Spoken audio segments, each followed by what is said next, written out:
There you go. Well, guys, I've got some little bit of noise in the background here. I'm gonna keep fairly quiet as we launch this off. But our primary topic today is to really, we really want to be thinking about that period that follows our pollination. Last year we were talking about a profitable pollination process. Now we're done pollinating. We're thinking about that ear fill period.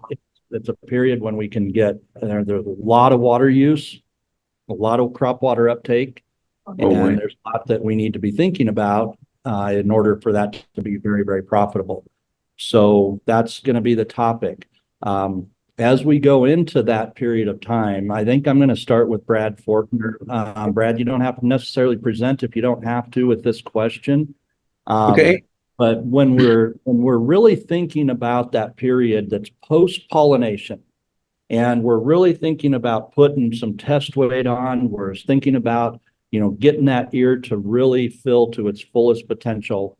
From your side on a nutritional standpoint, what are some of the things that we really need to be thinking about?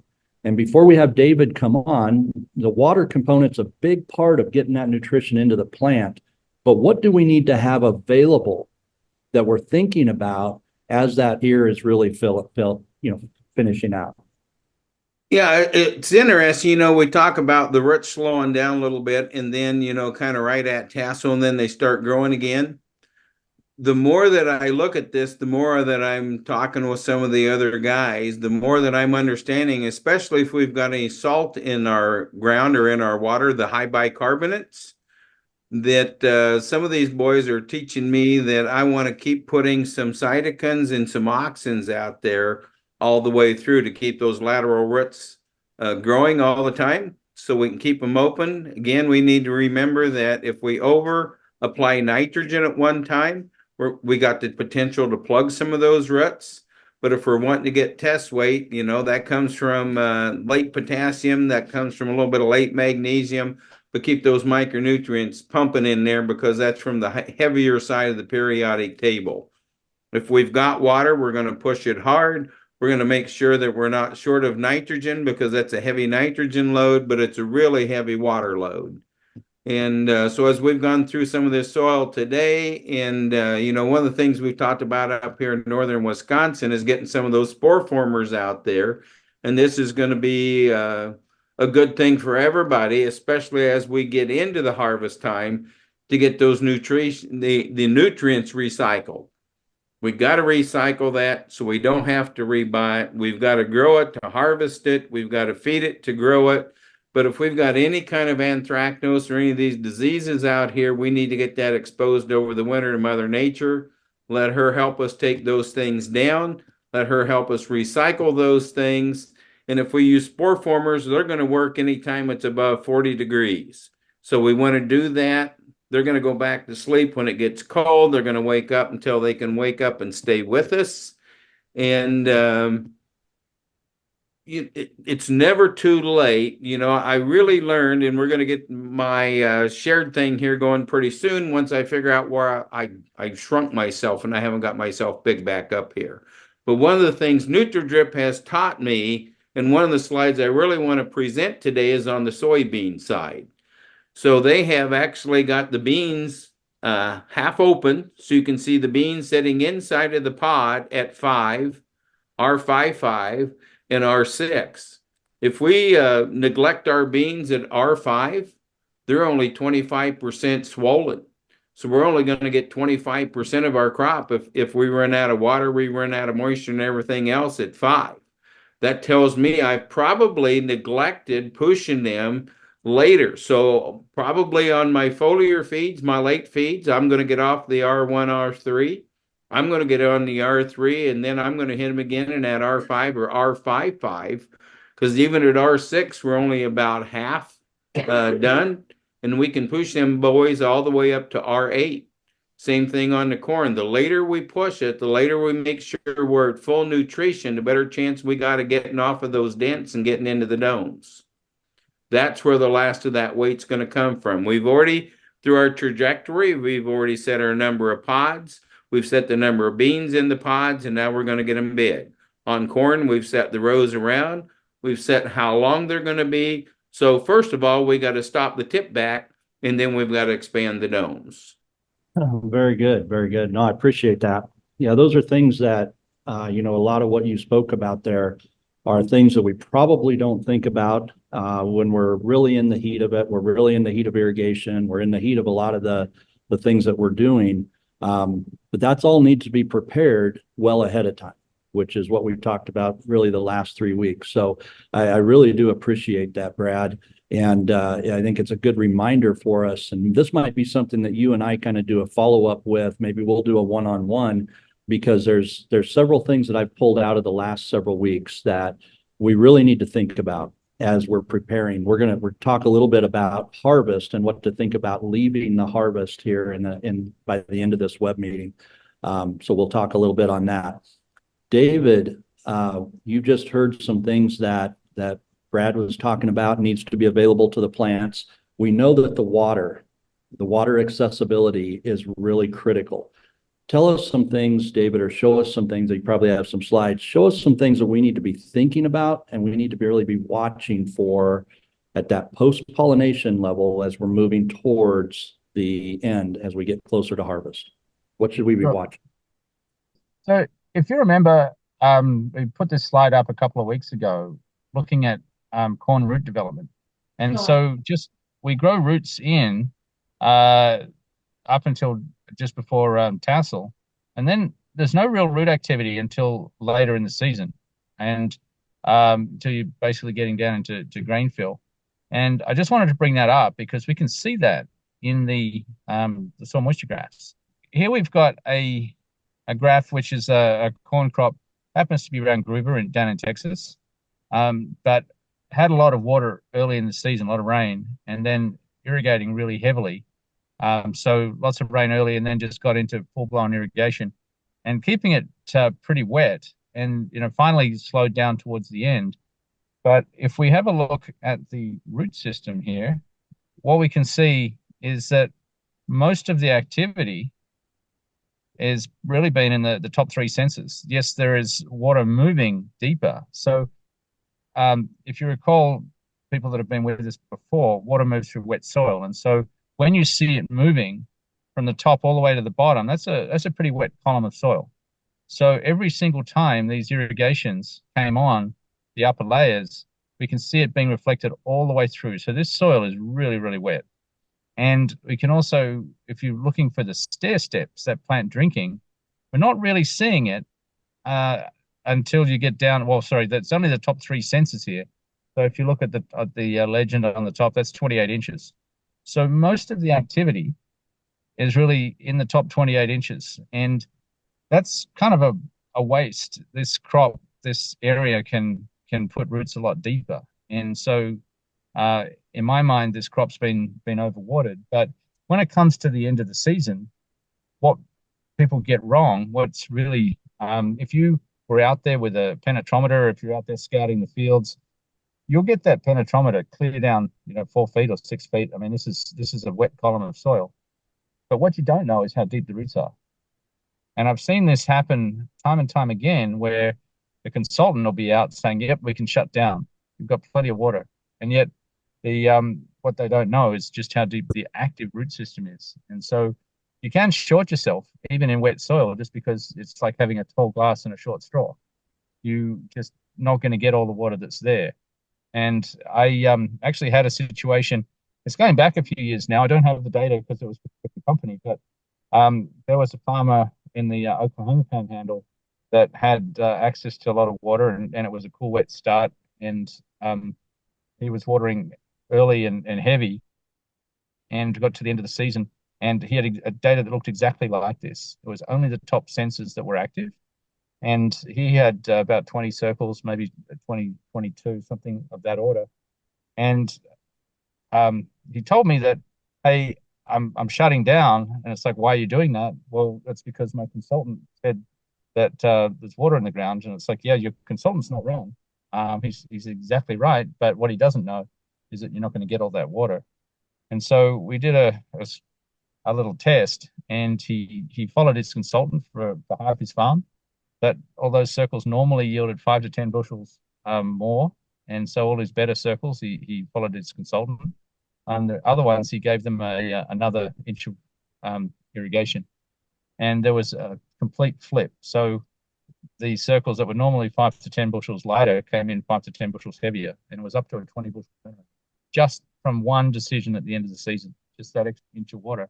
And it was only because he'd been watering heavy all the way through the season. And you kind of have to finish the way that you start. And so if you're starting out watering a lot, then you're going to have to finish watering. And yeah, so where the probes come in is what we want to do is actually learn how to grow a deeper root system early when you can, so that you've got it there at the back end of the season. And yes, the roots will continue to develop late, but not a lot. And what you certainly don't want to do is short yourself just because the water is in the soil. You've got to know that the plant can get it out again.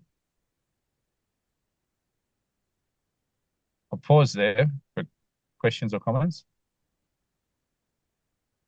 I have another field here from Nebraska where this was another field with good water, heavy soils.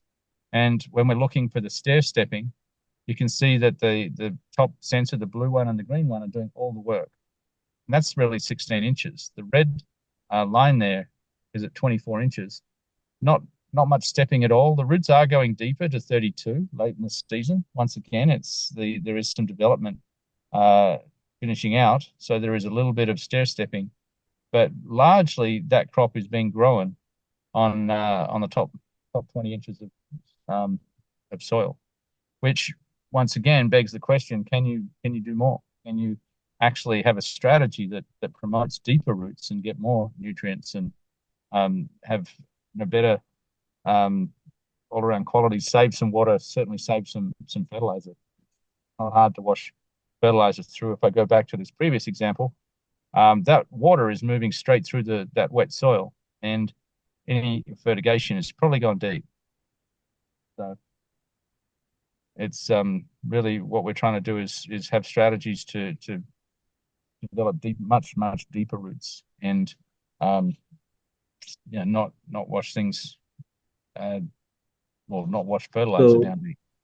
So David, you've been talking a little bit about 28-inch root systems. You talked a little bit about, a 16-inch root zone there. What can a person expect with corn? I mean, you've been watching these for a long time. What can be an expectation for corn? My expectation for corn down in Texas, where it's a dry environment, would be at least 40 inches. Normally, we're always seeing roots go to the bottom.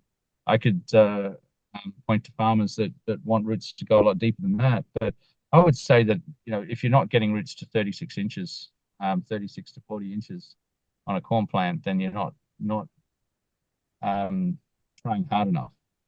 Now, it might be that you're blessed with great soil, great water holding capacity, etc. But that also might mean that you're just not making the best return on your inputs. There's probably a chance to even squeeze things a little harder and not have to use quite so much water, not have to use quite so much fertilizer.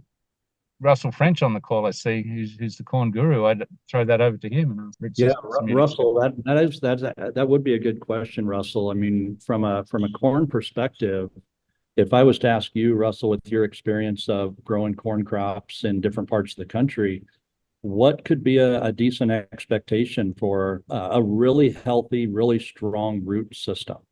Well, on Tom Moore there at Sunray, he does those root digs every year. We get the backhoe out there and dig down, and some of those good Pioneer Aquamax hybrids. We're getting we can see the roots down to 60 inches, even past 60 inches a little bit, and so that's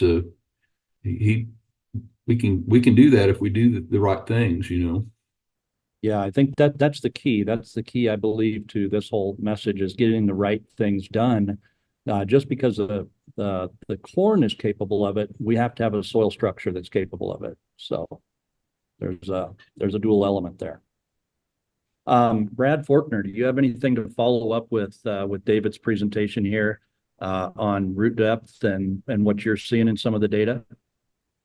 Yeah, so I fully agree that the deeper we get those roots, the better off we are. And one of the discussions that we had up here this morning was knowing that we had water farther down than we got the roots to, and how we're going to drive those roots deeper and not just laterally.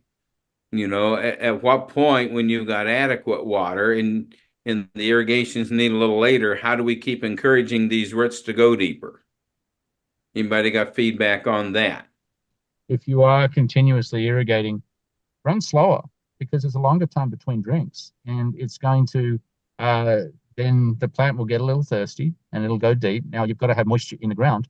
Roots won't grow into dry ground, but if you've got moisture and you're running slow, A, you're going to be more efficient on your pivot, but B, that longer time between drinks will encourage them to go deeper, and you'll fill the soil back up again. It's not like you're running the pivot any less, as you're not running the well any less. You're getting the same amount of water on the crop, but it'll be a lot more efficient, and you'll get a deeper root system. So running slow. Now, if you're in a semi, supplementary irrigated environment, just don't start too soon.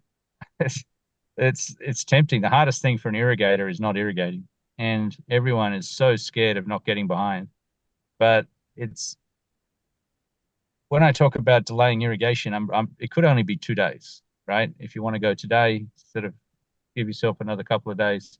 But what we've found is by looking at the probes, looking at where your roots are, there may be a trigger point. Like, I want to hold off if I can to get my roots to a certain depth. And if the conditions are mild, the plant can keep growing roots to keep up with its evaporative demand. But if it's going to turn off hot and it can't keep up, then obviously you're going to be forced into irrigating sooner. One thing that I might add to this, if you've got irrigation, obviously you've got control of your water, you can make decisions. The one thing that I noticed, and some of this came from watching rain-fed sensors, but it also came from watching some irrigated ground in the last really 5 or 6 years with soil sensors. We used to say, stress the plant early, force it to grow roots deep. What I found is there might be a little bit better approach to that. If we just stress the plant, that's not always the best thing to do, that I've found. If we are not getting the moisture early on, and we need some of that moisture to really get that root system developed, one of the things I've found is put a shot of water on there, duplicate a rain event, but then stop. If you've got the deeper moisture, sometimes you can duplicate a rain event. It will really activate those roots, and it's almost like it brings oxygen to that root zone, and then they'll really take off. And that seems to really help drive those roots a little bit deeper, faster than if that plant's stressing. If we can do things like that, that's what the sensor begins to show you. If you see that in the rain-fed environment and you don't get the rains at the right time, you can actually start to see some of that stress start to happen in the plant while the plant's rooting down. And then as soon as it rains, you can just see it take off. I mean, it's like an explosion in the root zone. So those are some things that I would really watch for, is not necessarily stressing the plant to root, but optimizing the plant's root development process. And sometimes that is just simply irrigating a little bit at the right time. That's exactly right, Harlan. The plant wants to grow its roots deeper. Sorry, my truck's got. Let the plant do what the plant wants to do. And so you've got to have moisture available for it.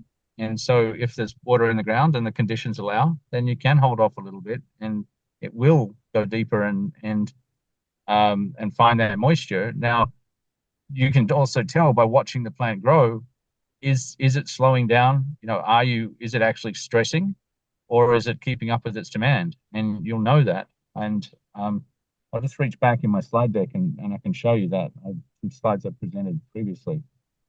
So yeah, while you're pulling that up, David, one of the things to remember, and I learned this from Brad Fortner, is it really to just produce a corn crop is manage energy. You're managing an energy source, and you're triggering things, you're creating systems that cause, frequencies to take place in that soil. There's just a lot of things going on down there. And our job is to mitigate stress. If we can mitigate stress in any way, shape, or form, then we're gonna optimize plant development, optimize water usage, nutrition usage, things of that nature. Do you agree with that, Brad? So let's go back for a second. Let's talk about when we got the big rain event and that it stayed on top for a little bit because it was shoving that layer of oxygen down. And there are times when that's exactly what we need to do. You just talked about shoving that, mimicking that rain event. That's part of it. Part of this energy conservation and things that I'm learning in the last couple of weeks from the time I spent with NutriDrip and some of the other guys I've been listening to. Let's think about the bicarbonates in our water, and that if you take your bicarbonates times 2, you're going to be tying up that much calcium. So the example was if we got a bicarbonate in our irrigation water of 600, we're actually tying up 1,200 pounds of calcium. So let's go back also on the back side of that and see some of these guys that have got phosphates up there in the 62 and 3 range, right? Then you look over there and you see that they're short of calcium. We've got to break that calcium loose from that phosphate. We got to have the truck the truck driver, which is calcium, back available again. But also as we break those bonds and get that pressure down on the molar chart, now my copper and my zinc are going to come back to work for me. And then we went through some times when the guys was saying, when I produce these heavy beans on these lower branches with that kind of biology, sometimes they're snapping loose. Well, then we need to remember that we got to keep the silicates up, and we've got to have copper in there, not just for the disease protection, but copper is elasticity. We learned that from the boys out there with the cherries.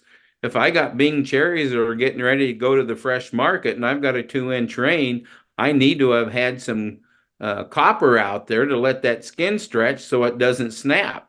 If we keep the coppers right, get the silicates and some of these other potassiums, keep these stalks strengthened, then that copper will allow them to flop a little bit instead of snap.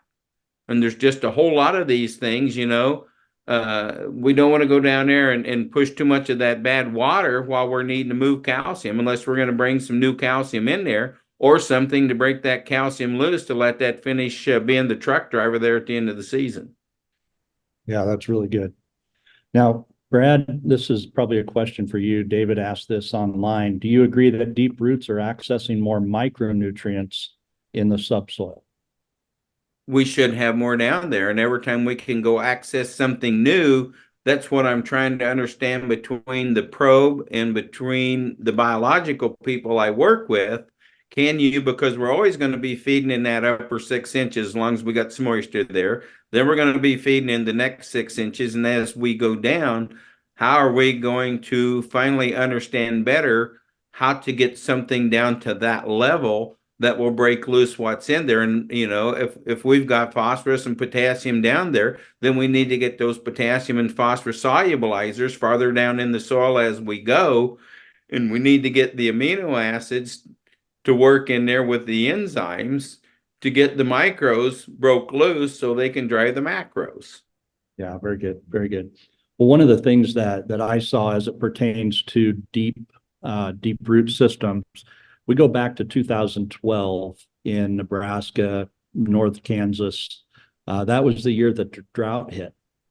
And when the drought hit us, we really noticed some strange things happen in our yield data. In fact, some of our yield maps under irrigation were flip-flopped, where historically we had some really low yielding zones. We ended up with some that were really good, and some of our higher yielding areas weren't as good. And it was really interesting study. And some of the farmers were even made a statement. It's like, man, I can't use this data. It's so opposite of what I've always used to. Well, I disagreed. I was like, hey, let's see what we can learn, right? Let's see what we learned that we didn't know before. And one of the things we found, we went out and dug down in some of those fields, and some of those historically really wet areas, we found so much nutrition. We found so much at the bottom of that root zone that we had never really thought about. And it really opened our eyes to the fact that we're probably putting on more water than was necessary. We probably ended up over the course of years put nutrition down there that we didn't realize. And we found that, man, that was probably a big part of our yield response in that year, that we could not over irrigate if we tried. That was probably the closest year that Nebraska had come to a Texas event, Yeah. And but that was one of the things that we learned. And if we can really have control of our water, there comes a point in time we just need to shut it off and let those deep roots do their thing. So you got the oxygen in there that you needed, but that also, because you had oxygen, let those plants go down there and take some of their energy, producing part of that 725 pounds or whatever sugar we believe they make a day as exudates.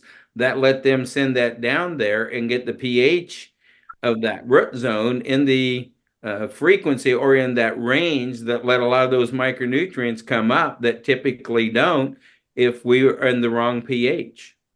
All right. David, as we start thinking about irrigation again, I know we're talking a lot about irrigation. I know some of you guys are in the rain-fed market, but I think the concept will be very much the same as you think about marketing, think about selling your crop at the end of the year. David, what are some things that you are really looking at from a sensor standpoint when you're thinking about last irrigation? You're thinking about confidently telling the farmer that we can shut down. What are you really looking for? Can you highlight that for us? So with the last irrigation, it's actually pretty easy, because we're talking about how deep are my roots. How do I manage this? Well, we can actually see how deep the roots are because they're right in front of us. This is more art than science. And so if you look at this, this is a summary graph. This is showing how much water the crop's taken out of the soil during the season. And so each of those stair steps are crop drinking each day. But what we see is that those roots have gone down, down, down, and then we've sort of kept it going all the way to the end. But we know with confidence that we can get that amount of water out of the soil. So if you look at this and you say, okay, I need to know exactly when the end of the season will be. So if I can work out when dent is and predict when black layer will be, the crop is still green at black layer, it's still transpiring. So I need to keep it growing past there. It'll slow right down in its water use, but it still needs water. It's not senesced. It's so what got to put water through the plant. So that's my finish line. And if you think of this like a car race, you can say, okay, well, how big is my gas tank? It's this big, because I've had that amount of water out of the soil. If that's 24 inches, if it's 44 inches, it'll be what it'll be. But that's what the crop can do because it's done it all season. So you know that. And so you can look at this and say, okay, do I have enough access to moisture to get me over that finish line? And you don't want to finish full. You want to finish empty, but you want to do it with confidence. And you want to finish empty because two reasons. You don't want to spend any more, you don't want to use up your allocation or use up energy to pump the water. But also you're driving heavy machinery over the soil at harvest time with combines and trucks and other things. So you don't want to compact it. And sometimes you don't get a choice. Mother Nature is against you, but at least you can plan to finish dry, but do it with absolute confidence. And so some examples here. So then you're trying to dry it down, get over the finish line, but in a very confident way. So if I look at this is some older data, but this was a farmer that basically didn't have very much water. It was probably 300 or 3 gallon per acre per minute type of water growing corn. And he took all the moisture out of the soil. He was using that during the time he needed it, during tassel, and enabled him to keep up with demand, even though he couldn't keep up with irrigation. He was classic deficit irrigating. But so at the end of the season, he'd dried the soil out, and he needed to keep irrigating all the way to the end, because the minute he stopped irrigating, that crop was going to turn on him. So he needed to keep going because he was kind of running on empty. Whereas the same farmer, different field, he didn't have enough water to even irrigate whole field, so he windshield wiped. I'm not sure whether it was 60 acres or 80 acres, but every time there was an irrigation, it's got a double hit. Pivot comes over and comes back, and it comes over and comes back. But what he was able to do here, because he's now got much higher capacity um, for the area that he's growing, he's able to actually keep up with the crop demand through like peak demand. And as the crop demand dropped, and he didn't um, slow down on his irrigation, he's actually now putting on more than what the crop is using.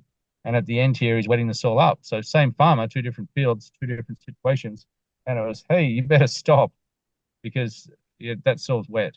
And so we worked out, where was the finish line, and sure enough, he was able to dry it down. So hopefully, Colin, that answers your question on how we can really nail the finish. I mean, we know what the root system is, whether it's good or bad. The die is cast. You're stuck with what you have, but you can manage it very effectively. And obviously, over time, you want to be able to grow a bigger root system so you can access more moisture, more nutrients, and save on your inputs. So you mentioned being able to irrigate to that plant after black layer, and the plant is still alive. It's going to keep drawing up water. And maybe this is a feedback question for Russell also. As I think about that, we've had some struggles in the past with, corn falling down, this and that and the other. And, when you've been irrigating all summer, you're looking forward to that last irrigation. You're looking forward to shutting down. I mean, it's been a long year, right? But will that last 12 days, if we can keep those plants going a little bit longer, will that help with standability? Will that help us get through harvest a little better? Or what do you guys recommend there? Well, this is Russell. It absolutely helps. That late season plant health is really important.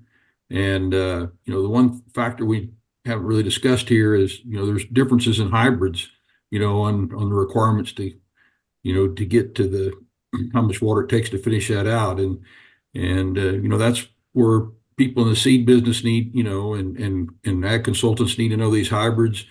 I spent my whole career trying to define these hybrids, which ones needed that little bit more water at the end. And if we had those customers that were going to shut down September 1, no matter what, we made sure we got a hybrid that could handle that stress, and then ones that could really want to crank out the high yields, we put a hybrid on them where it responded to that late water. So, I demonstrated, I had some tests where the last inch and a half of water with no rain, late, could make as much as 40, 50 bushel per acre difference. I mean, it was that I saw that time and time. It's hard to believe, but that's what could happen. So, paying attention to your hybrid package and working with your seed people to no matter what company you're with, it's just understanding those hybrids and what it takes to get to the end. But that's probably the biggest mistake as I've seen in my career traveling across the Midwest for Pioneer talking irrigation up in the Midwest. They when they see that cord hitting, they just think they're done. And if it rains, they look good, and when it don't rain, it looks bad. Yeah, you're exactly right. There are so many crops that look great, and then they come up 20 bushels short, and people say, "Well, what the hell happened?" And it's because they probably started too soon and ran too hard. But it's needing to give that crop moisture all the way to the end. And if you can do it with the root system, great. But if you can't, then you need to water it. And Kylan, that example that I had with that farmer that had shut down because his consultant had told him to, and then he fired up. That was like, oh man, do I really have to? And it's like your choice, but I think you do. And yeah, he made 20 bushels on those circles, and that was at that time corn was worth $6 a bushel. So he was kicking himself he didn't do it on all of them. Well, let's go back and talk about the offensive hybrids, the racehorse type hybrids. They're going to give us the highest yield. That's why it is so important to do your tissue samples, your saps, squeeze the main vein, or however you want to say it, because we cannot afford to let that plant cannibalize itself at that point. So yes, we need water, but we've got to keep that nutrition in there too to keep that stock strength up. We cannot afford to let that guy cannibalize himself trying to make you that last bit of corn and then fall over because of it. I'm going to go ahead and share slide here for just a minute if I can make this thing happen. doesn't want to let me open that on up for some reason. But anyway, we'll just go ahead. This is a slide I've used before, right? But what we're looking at here, and it's going to be the same whether it's corn or beans, as we go late season and we look at these things, and part of this whole symphony, it's the water, it's the nutrition, and some of these other things. From the left side to the right side, right? We've got 5 R stages to finish out the income, whether it's on corn or whether it's on beans. I talked a little bit earlier about we've got to stop the tip back before we can build. But look here at the R5, the R55, and the R6 and see how big a difference there is in those beans if we don't feed them all the way out or water them all the way out to R8. We've just absolutely spent the whole year setting our trajectory and then shot ourselves in the foot here at the last minute. So basically at R5, we've got 25% of the crop ready for the plant to die. R6, 50. R6 3/4, we're finally up in the 90s. And we've got to take it all the way out there to R8. And it's going to be the same thing on the corn as well. And when I was talking about, keeping the fungi guys active, keeping the bacteria and actinomycetes, right? Look at the pH levels where the nitrogen, phosphorus, potassium, sulfur, calcium, magnesium are. Then remember, we've got to support that with the iron, the manganese, the boron, the copper, and the zinc to keep that elasticity and that plant health up in there. And we can't do that at an 80% base saturation or a pH of 8. It's not going to happen. Molybdenum's going to stay wet. The aluminum's going to come back into play at these higher ones, but we got to get down there low a few times to keep our plant health and our elasticity and that stuff in there. Also, the things to remember is the guys that need to keep their stock standing so that we can stop snowing, those kind of things. I'm all about keeping those happening. But by sometime during the season, I want that thing to have turned black. I don't want the spring crop competing with massive amounts of residue for that early nitrogen.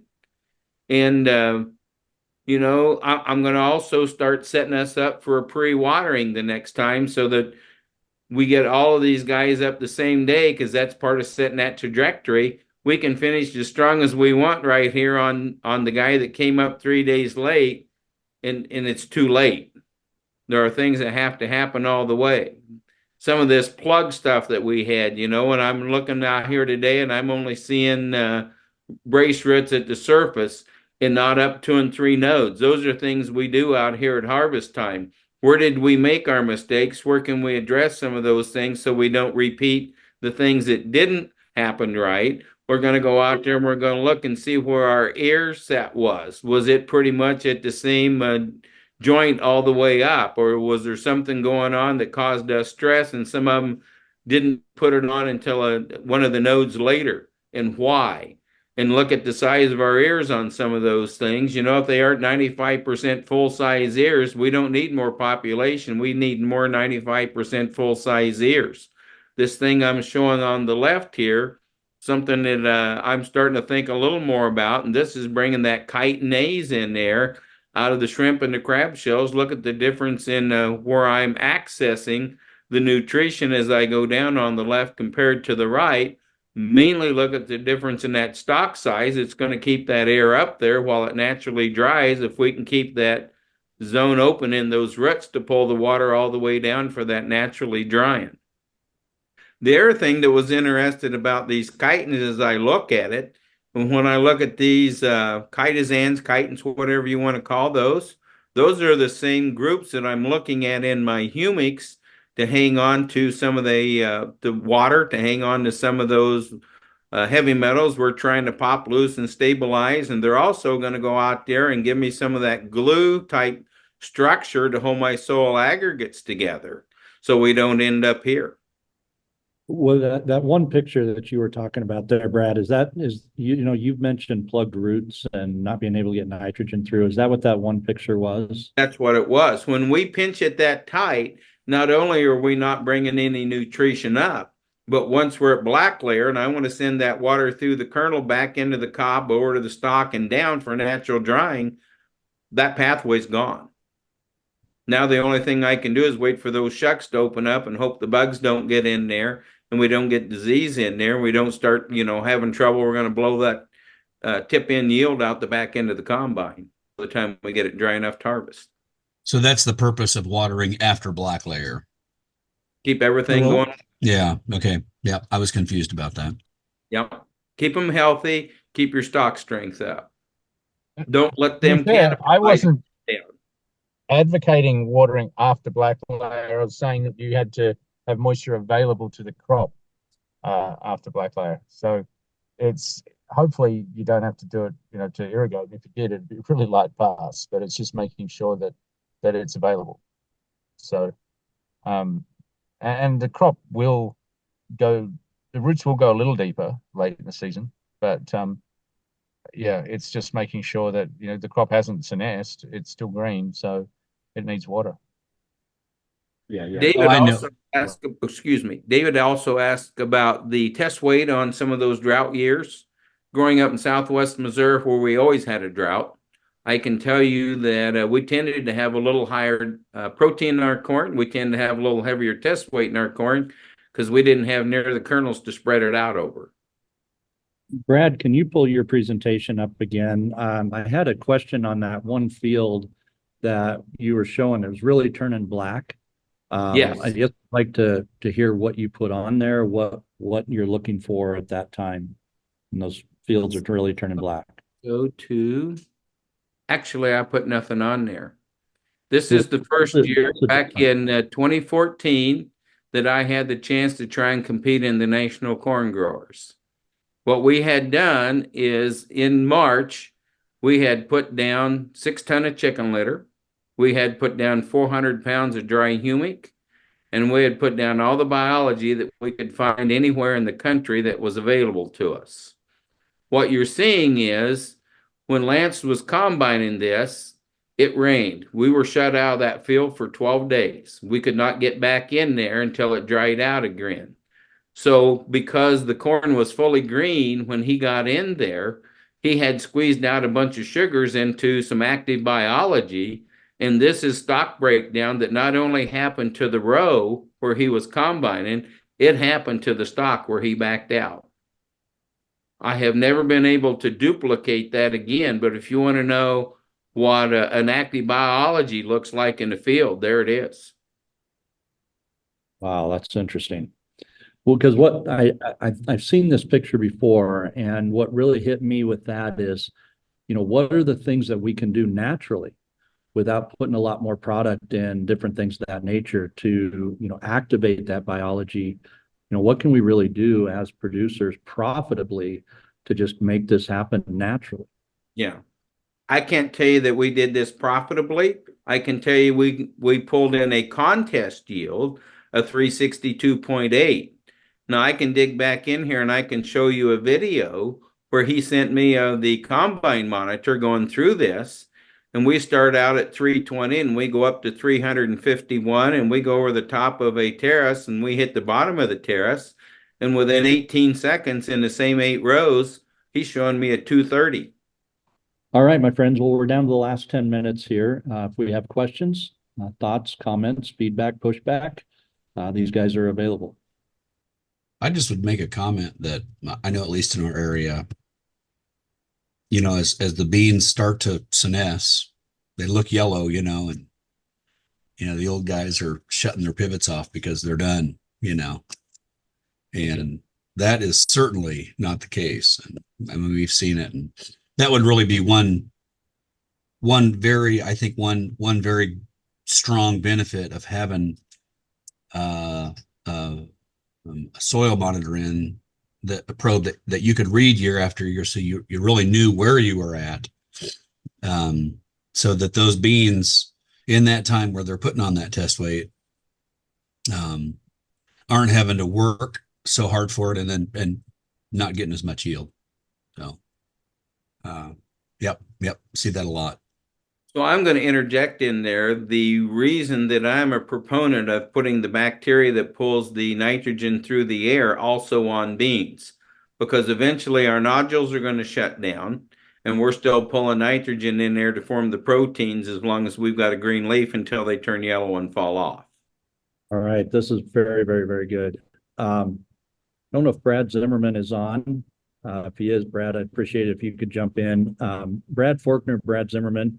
This is really the kind of the wrap up of our 4-part series on farming for profit. One of the things that I know you guys have been working on and working with me on is, what we're putting in our starter mixes to make sure we start well.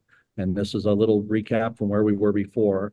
You have a product called Whole Shot that you're really putting in the starter. And from what I'm seeing, what I've heard, what I've researched, that looks like something that is actually going to really help us come out the gate in a strong fashion. It's going to help us make sure that we set those rows around well. We're going to maintain consistent energy into that corn plant.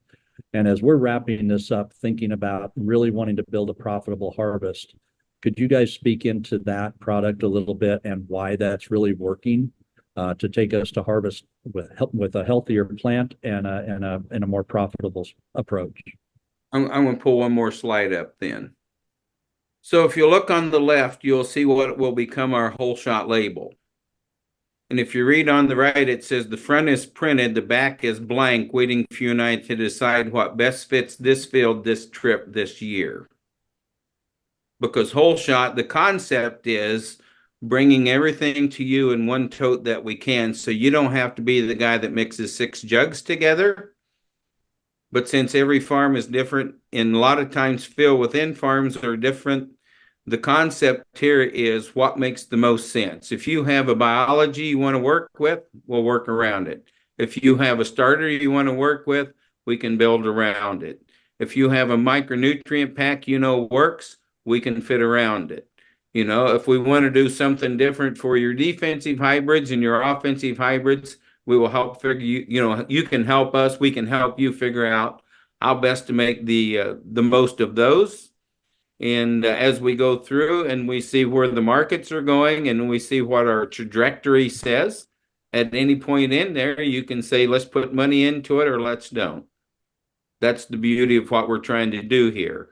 If we know we're out of water and you don't have irrigation, then let's say if we've got a chance of raising 60% of a crop, let's build a 60% program, either find the hybrid with the biggest leaves so we can still try and intercept 90% of the sunlight that's coming down, so that doesn't steal water we can't afford to give up, so it doesn't burn up herbicides and let weeds through that are going to compete against us.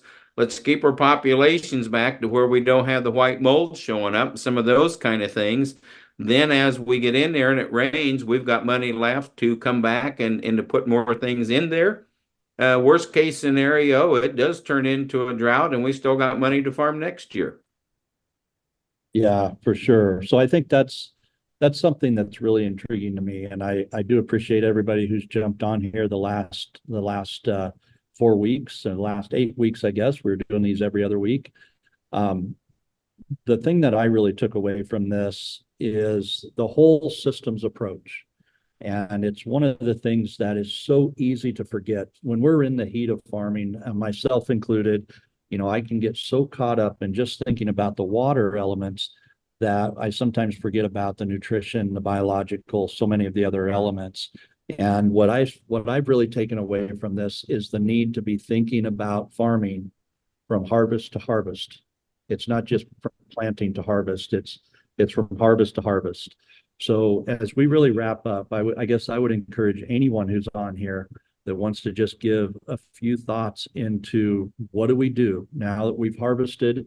We're done with this growing season. It's out. 2024 harvest is going to be here before we're ready. I can promise you that. And when we're thinking about harvest to harvest, combines parked, we got to start doing something. And now with that field, what are the best things that we can do to really start thinking about 2024 planting? And the reason I'm bringing that up now is we're going to be planting in 30 days. Some guys are going to probably go before that. And, we need to be thinking about, what we're doing this year and really start thinking about all the decisions I'm making with inputs this year to maximize my output in 2025. It's really, in my opinion, doing a lot of business development, things of that nature. The farther we can think forward, the better we're going to be. So any thoughts on that?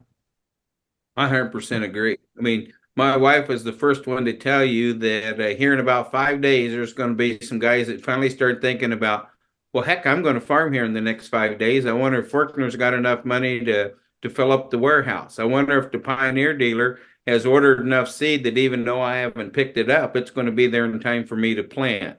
I wonder if the co-op's going to be able to get out there and do my pre-spray or whatever they do if I don't have that equipment, because we keep pushing those decisions down and waiting to react to a crisis instead of do that forward planning. Yeah, 100%. I talked with a guy the other day, still hadn't made his seed decisions. First, 10th of March. Well, I do appreciate everybody jumping into these. This has been a tremendous series for me, for sure.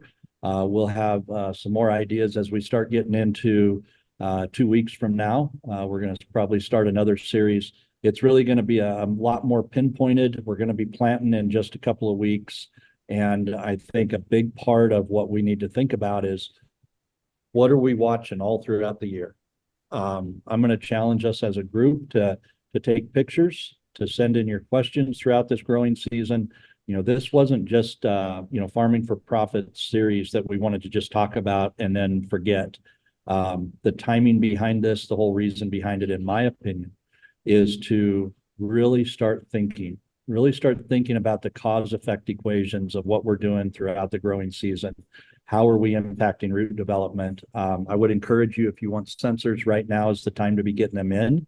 We're about 30 days away to let the sensors really set in, let them get ready for this planting season.